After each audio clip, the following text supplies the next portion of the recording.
दोस्तों, आपका स्वागत है हमारे इस YouTube चैनल पे। आज का जो टॉपिक है हरित क्रांति। तो आइए आज इस वीडियो में जानेंगे हरित क्रांति के बारे में कि आखिर हरित क्रांति है क्या। हरित क्रांति की आवश्यकता क्यों पड़ी भारत में। भारत तो सोने की चिड़िया थी, आखिर यहाँ पे इसकी आवश्यकता क्यों पड़ गई। तो आज की इस वीडियो में इन सभी सवालों का जवाब आप सभी लोगों को। तो सबसे पहले हम जानेंगे कि हरित क्रांति का अर्थ क्या है और इसकी शुरुआत कैसे हुई।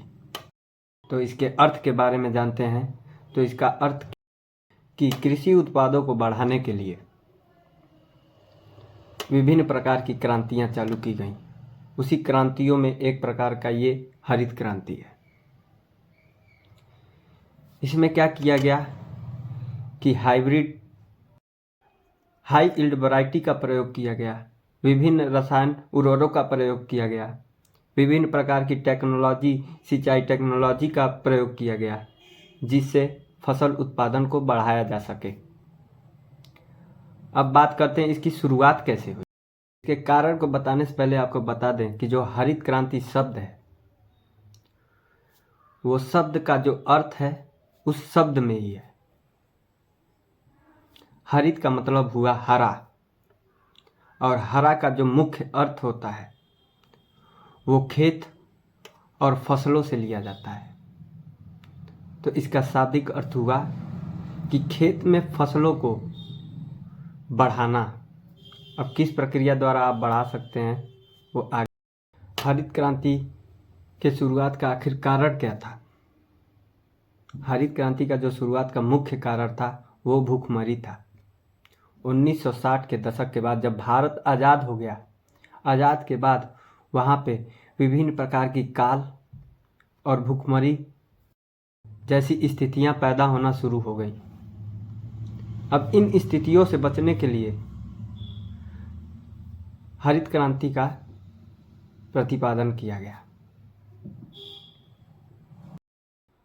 जब हमारा भारत आज़ाद हुआ और उस समय भारत के पास सिर्फ दो चीज़ ही रह गए थे, एक इंसान भारतीय लोग और दूसरा ये भारत का ज़मीन। और भारत के पास कुछ नहीं था।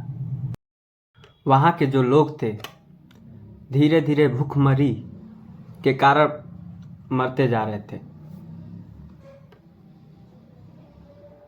वहाँ की जनता बहुत ही परेशान थी। उस समय की जनता बहुत ही परेशान थी। धीरे धीरे बच्चे कुपोषण के शिकार होते जा रहे थे और मरते जा रहे थे।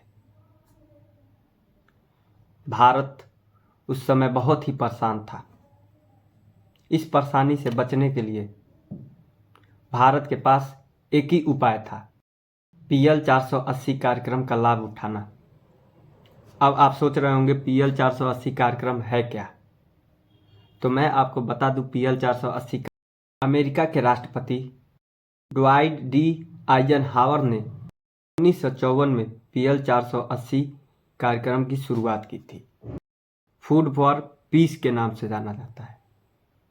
इसका जो मुख्य उद्देश्य था, भूखमरी से मरने वाले देशों को अनाज पहुंचाना था।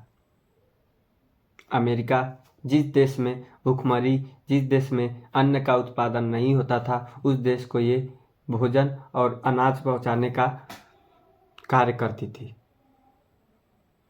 भारत ने भी इसके सामने अपना सिर झुका दिया, क्योंकि यहाँ की जनता धीरे धीरे मरती थी और भूख के कारण तड़पती थी।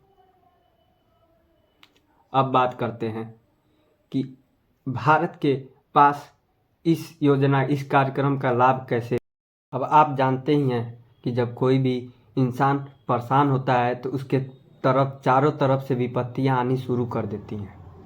ठीक वैसे ही भारत पे भी ऐसी विपत्तियां आनी शुरू हो गई।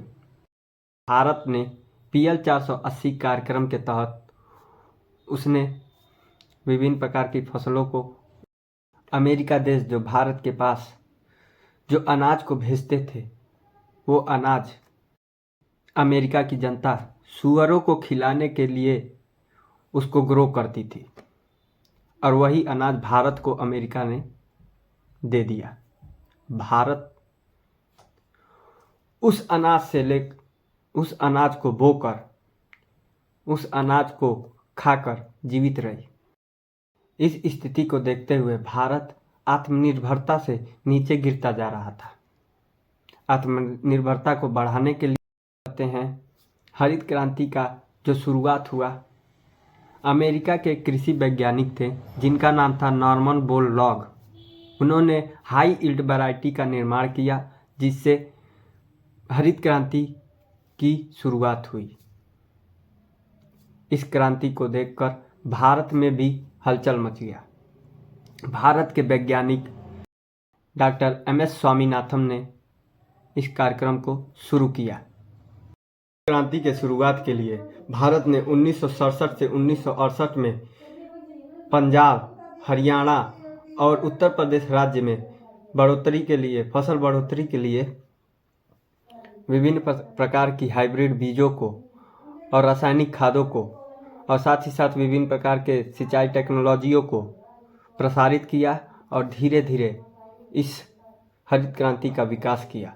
अब बात करते हैं इसके तत्वों के बारे में कि हरित के तत्व के बारे में अगर हम जानें तो इसके विभिन्न प्रकार के तत्व हैं, जैसे हाइब्रिड सीड, विभिन्न प्रकार के रासायनिक उर्वरक, विभिन्न प्रकार के इंसेक्टिसाइड, विभिन्न प्रकार के जो सिंचाई टेक्नोलॉजी हैं वो, और विभिन्न प्रकार के उपकरण, ये इनके विभिन्न तत्व हैं जिससे हरित क्रांति आगे बढ़ी।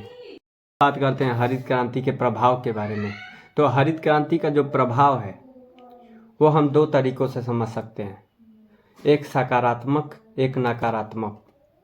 सकारात्मक में अगर देखा जाए तो हरित क्रांति के प्रभाव से हमारे फसलों का उत्पादन अधिक हुआ और हमारे जो भारत की जनसंख्या थी, जो बेरोजगार थी, उसको रोजगार की प्राप्ति हुई और साथ ही साथ जो आर्थिक सुधार है उसमें भी परिवर्तन हुआ।